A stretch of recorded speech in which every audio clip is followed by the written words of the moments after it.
অল্প কিছুদিন আগে দক্ষিণবঙ্গের একাধিক জেলায় বন্যার জন্য ডিভিসিকে দায়ী করেছেন মুখ্যমন্ত্রী মমতা বন্দ্যোপাধ্যায়। আর এবার উত্তরবঙ্গ কোশি নদীর জলে ভাসছে বলে রবিবার কলকাতা বিমানবন্দরে জানালেন মুখ্যমন্ত্রী।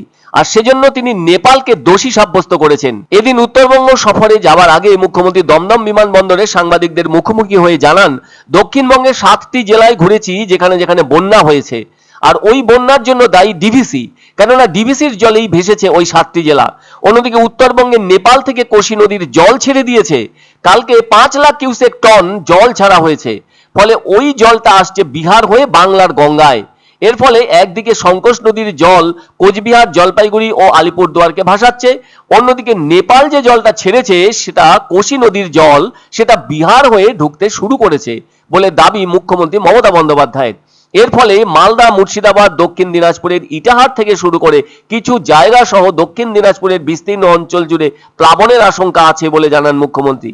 তিনি আরো বলেন, আমরা কাল রাত 12টা থেকে এটা শুনতে পাওয়ায় রাত 12টাতেই পুলিশ মাইকিং করে সবাইকে সেফ প্লেসে নিয়ে গেছে।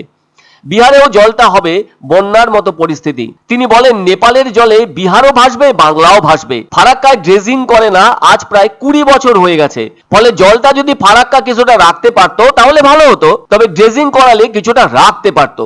এক্ষেত্রে মালদায়, সুতি, ফারাক্কার মতো জায়গাগুলোতে অন্তত বন্যা হতো না। তিনি অত্যন্ত ক্ষোভের সঙ্গে বলেন, কেন্দ্রীয় সরকার যেটা তাদের দায়িত্ব ছিল করেনি, আর ফারাক্কা ব্যারেজ সেন্ট্রাল গভর্নমেন্টের আন্ডারে। আগে ওরা 120 কিলোমিটার দেখভাল করতো, আর এখন সেটা কমিয়ে 20 কিলোমিটারে এনেছে, কিছুই করে না। কি আর করা যাবে, পুরো উত্তরবঙ্গ ভাসছে। এদিকে উত্তরবঙ্গের জেলাগুলো নিয়ে এদিন উত্তরকন্যায় মিটিং ডেকেছেন তিনি।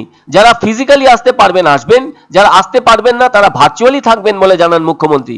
আমাদের প্রশাসনকে সতর্ক করা হয়েছে, পুলিশ রিলিফের কাজটা ভালো করছে। দার্জিলিং এ ম্যাসিভ ল্যান্ডস্লাইড হয়েছে। দার্জিলিং কালিম্পংয়ের রাস্তাগুলো এমনিতেই সরু সরু, পাহাড়ি রাস্তা সরুই হয়। আমি তো তাও একটা নতুন রাস্তা বানিয়ে দিয়েছি বলে লোকের অনেক সুবিধে হচ্ছে। সেই জন্য তীর্থযাত্রীরা যারা আছেন তারা লাভা লোলেগাঁও দিয়ে আসা যাওয়া করছেন। এতে আর্মিরও একটা ভূমিকা আছে, আর্মিও ওই পথে যাতায়াত করে। সিকিমেও কিছুটা আছে।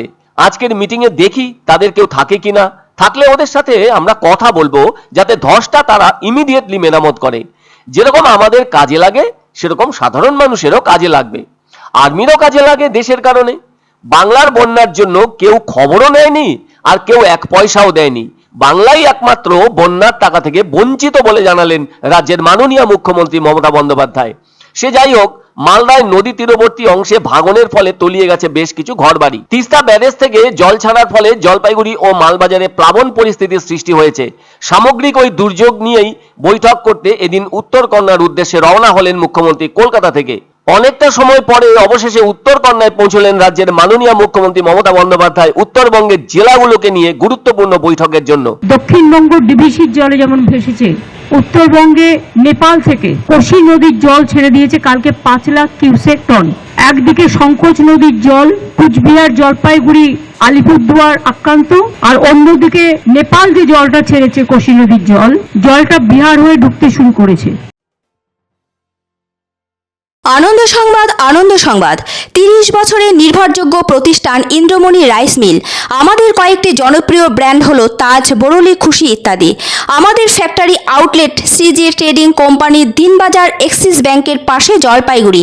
এখানে সুলভ মূল্যে গুণগত মানের সব ধরনের চাল পাওয়া যায়। Phone number 9547029475। এক অন্য অনুভূতির স্পর্শ পাওয়া যায় রয়কো ব্র্যান্ডের গেঞ্জি ও জাঙ্গিয়ায়। তাই ছোট বড় সবার পছন্দ রয়কো গেঞ্জি ও জাঙ্গিয়া। প্রস্তুতকারক জয়মনি হোশিয়ারি, কলকাতা।